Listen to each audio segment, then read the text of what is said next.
Hai, Assalamualaikum warahmatullahi wabarakatuh. Selamat datang ke channel Ustazah. Apa khabar anak-anak semua? Ustazah harapkan anda semua berada dalam keadaan sihat-sihat, sejahtera selalu. Baiklah, pada hari ini kita akan belajar satu tajuk daripada tingkatan 1 di bawah bidang akhlak Islamiah. Bidang akhlak Islamiah bertajuk Maruah Diri Cermin Peribadi. Jom kita belajar. Tetapi sebelum itu, mari kita lihat dahulu apakah objektif pembelajaran kita pada kali ini. Baiklah, apa yang Ustazah harapkan nanti anda semua akan dapat menyatakan maksud menjaga maruah diri. Yang kedua, objektifnya ialah diharapkan nanti anak-anak semua dapat menyatakan dalil nakli berkaitan menjaga maruah diri. Objektif ketiga ialah menyenaraikan 3 aspek utama dalam menjaga maruah diri beserta dengan contoh-contohnya. Yang keempat ialah menjelaskan akibat tidak menjaga maruah diri. Kita ada 4 objektif untuk kali ini.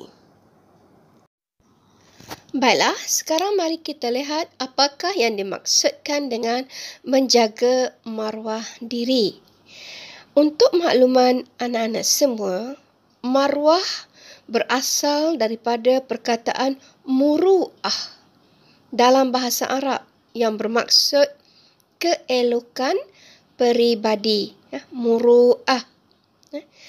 Kemudian dari segi istilahnya, maksud menjaga maruah ialah usaha memelihara diri daripada melakukan larangan Allah Subhanahu wa Ta'ala dan perkara yang boleh mencemarkan kehormatan diri kita, keluarga kita dan dalam masyarakat.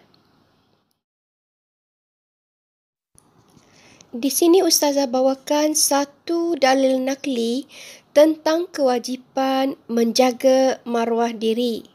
Ada satu hadis daripada Rasulullah yang diriwayatkan oleh Sayyidina Husain bin Ali radhiyallahu anhu bahawa Rasulullah sallallahu alaihi wasallam bersabda, "Inna Allah yuhibbu ma'aliyal umur wa yakrahu sabsafaha."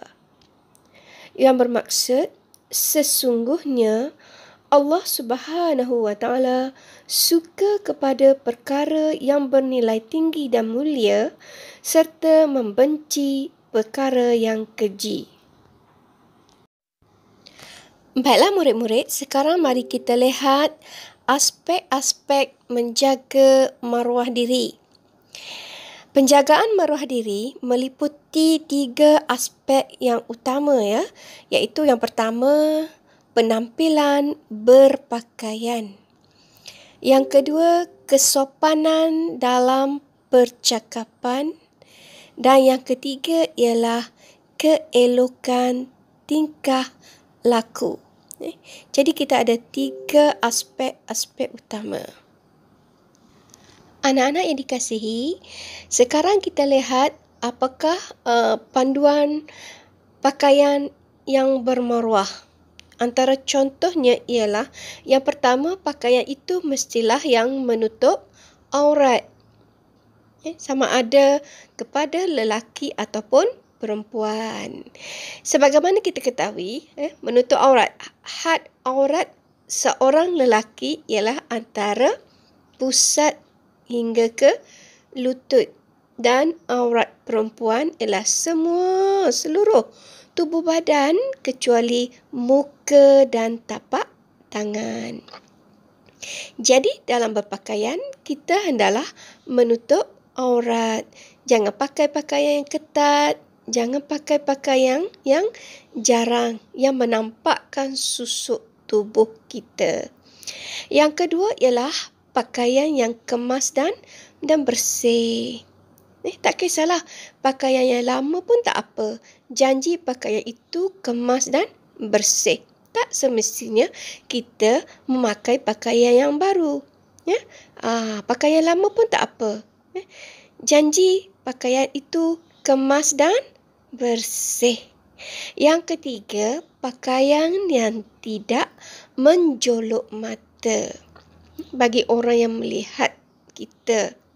Tidak terdedah sana, terdedah sini, yang boleh menyebabkan orang pandang kita dengan satu pandangan yang tidak elok.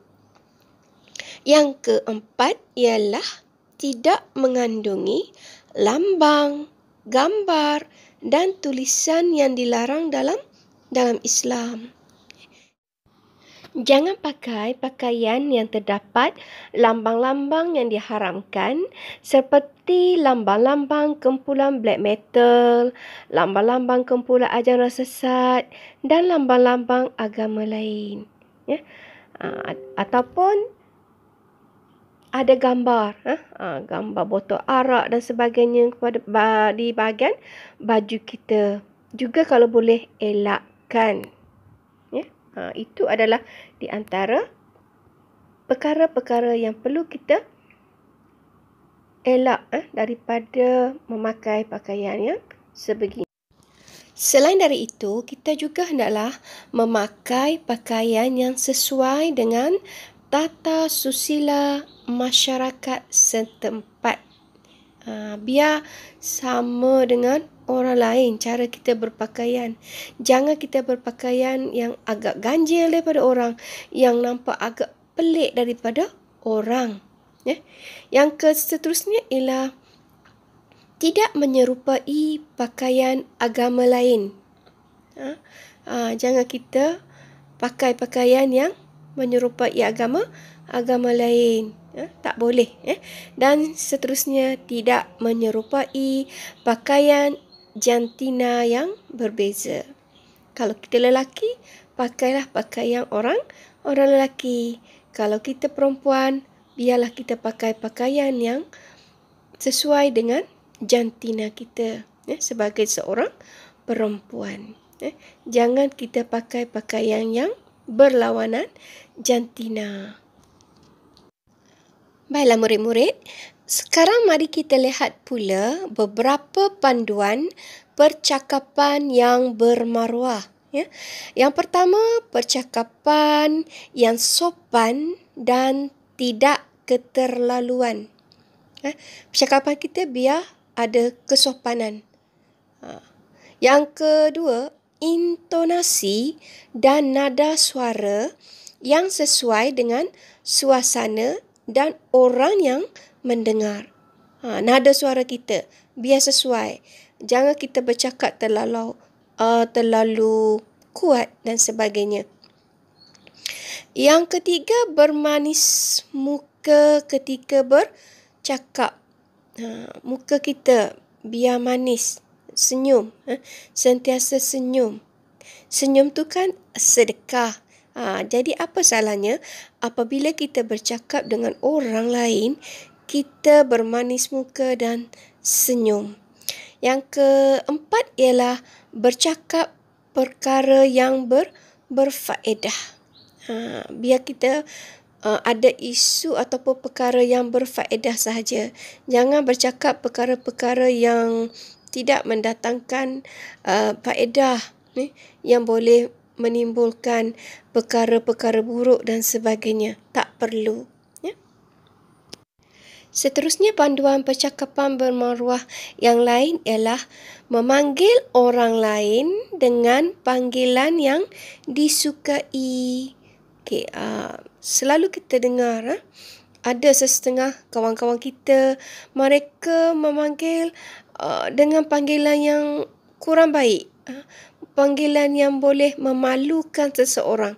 Contohnya, dia bagi gelaran buncit, pendek, ataupun dia beri gelaran nama bapa dan sebagainya.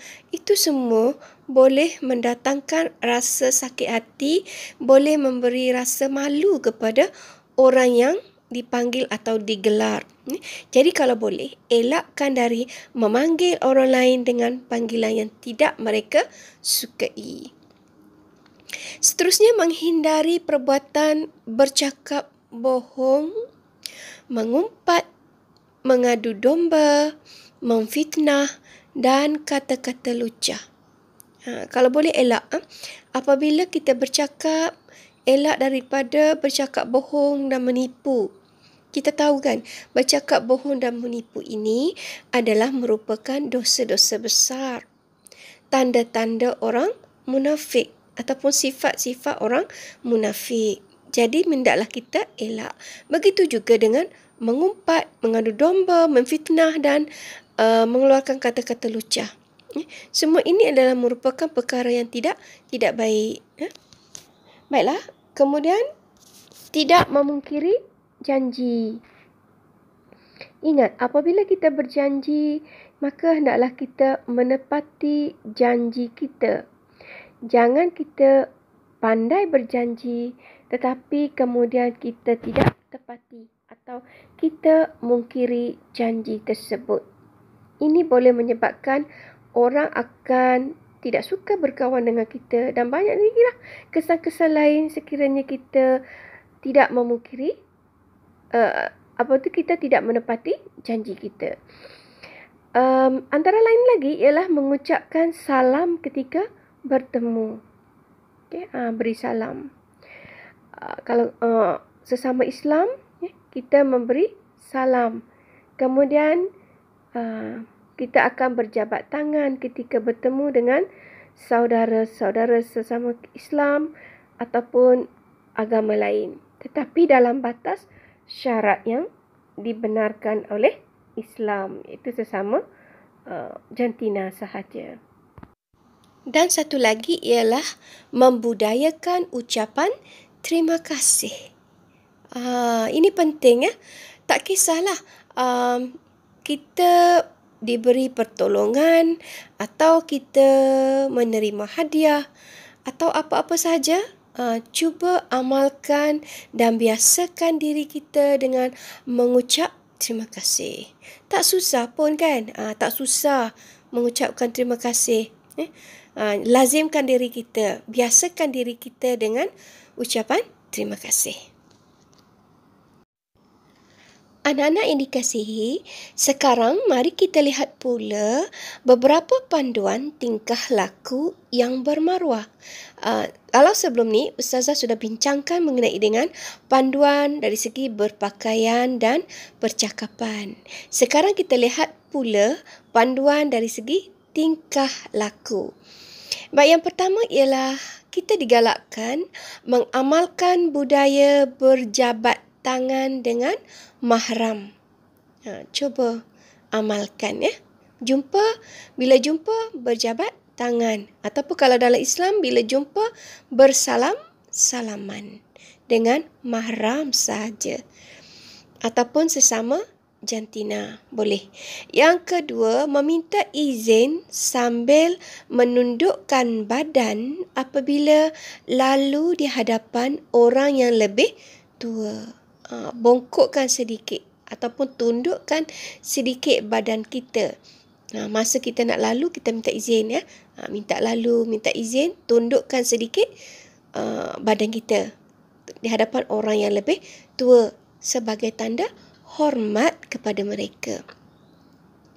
Yang ketiga, menzahirkan perasaan belas kasihan kepada orang yang lebih muda. Zahirkan. Tunjuk perasaan belas kasihan. Kemudian lagi ialah mematuhi adab dan undang-undang di jalan raya. Itu juga masuk di bawah tingkah laku yang bermaruah. Apabila berada di jalan raya, sama-sama jaga adab, sama-sama jaga undang-undang di jalan raya. Kemudian menolong orang yang memerlukan. Contohnya orang buta, orang kurang upaya, orang fakir dan juga orang miskin. Mereka ini adalah di antara golongan-golongan yang memerlukan pertolongan daripada kita. Menggunakan harta awam dengan bertanggungjawab. Okay. Apabila kita menggunakan kemudahan awam ataupun harta awam, harta orang ramai, kemudahan yang diberikan oleh pihak kerajaan, contohnya seperti pondok telefon, tandas awam, perhentian bas dan sebagainya. Okay, kemudahan-kemudahan awam ini, maka kita kena sama-sama bertanggungjawab. Lagi ialah tidak menzalimi haiwan. Jangan jalan-jalan tengok-tengok jumpa kucing contohnya. Kita sepak kucing tersebut. Kalau dah benci sekalipun kepada binatang, jangan sesekali kita menzalimi haiwan ataupun binatang tersebut. Menjaga kebersihan alam sekitar. Dalam Islam amat digalakkan menjaga kebersihan. An-nazafatu minal iman. Kebersihan itu sebahagian daripada iman. Jadi sebagai orang Islam beriman, kita hendaklah membiasakan diri kita, sentiasa melazimi diri kita, menjaga kebersihan, tak kiralah pada diri kita, pakaian kita, tempat tinggal kita dan juga alam sekitar kita. Semua kita kena jaga supaya dalam keadaan bersih. Menggunakan media sosial dengan berhemah. Okay, sekarang kita banyak dengar dan kita banyak lihat di mana kemudahan media sosial ini disalahgunakan. Dijadikan sebagai tempat untuk berita-berita palsu, menyebarkan cerita-cerita yang tidak benar ataupun berita-berita yang boleh mengaibkan orang lain. Ini semua adalah merupakan tingkah laku yang tidak baik. Dan seterusnya ialah menjaga batas pergaulan antara lelaki dengan perempuan. Kita boleh berkawan. Kita boleh berkawan antara lelaki dan perempuan, tetapi biarlah dalam batas-batas pergaulan yang dibenarkan. Dan yang terakhirnya ialah akibat tidak menjaga maruah. Di sini Ustazah bawakan 4 kesan buruk ataupun akibat yang akan berlaku kepada seseorang yang tidak menjaga maruah. Yang pertama, dibenci ataupun dimurkai oleh Allah Subhanahu Wa Taala. Yang kedua, hidup menjadi susah. Okay. Jiwa tidak tenang, berada dalam keluh kesah. Yang ketiga, dipinggirkan ataupun dihina oleh orang lain. Kita akan dijauhi daripada kawan-kawan dan sebagainya. Dan yang keempat, sudah semestinya kita akan mendapat balasan azab neraka. Na'udzubillah min zalik. Itu adalah di antara 4 akibat yang akan berlaku sekiranya seseorang itu tidak menjaga maruah. Anak-anak yang dikasihi, sekianlah dahulu perkongsian Ustazah untuk kali ini. Sebelum berpisah, suka Ustazah ingatkan sekali lagi kepada anak-anak semua supaya kita semua sentiasa menjaga maruah kita, sama ada dari segi percakapan, tingkah laku ataupun dari segi berpakaian. Setiap individu Muslim wajib menjaga diri dan maruah dengan memelihara diri daripada melakukan perbuatan yang boleh mencemarkan nama baik dan menjatuhkan kehormatan diri sendiri. Memelihara diri dan maruah amat penting demi menjaga kemuliaan diri, keluarga, masyarakat dan negara. Umat yang bermaruah ialah umat yang memiliki jati diri dengan berpegang kepada ajaran Islam dan tidak terpengaruh dengan unsur-unsur asing yang merosakkan. Okey, sampai jumpa lagi dalam siri-siri video yang akan datang. Jangan lupa untuk like, share dan subscribe channel Ustazah supaya anda semua akan mendapat notifikasi tentang maklumat-maklumat ataupun info-info terkini daripada Ustazah. Sekian. Wabillahi taufiq wal hidayah. Assalamualaikum warahmatullahi wabarakatuh.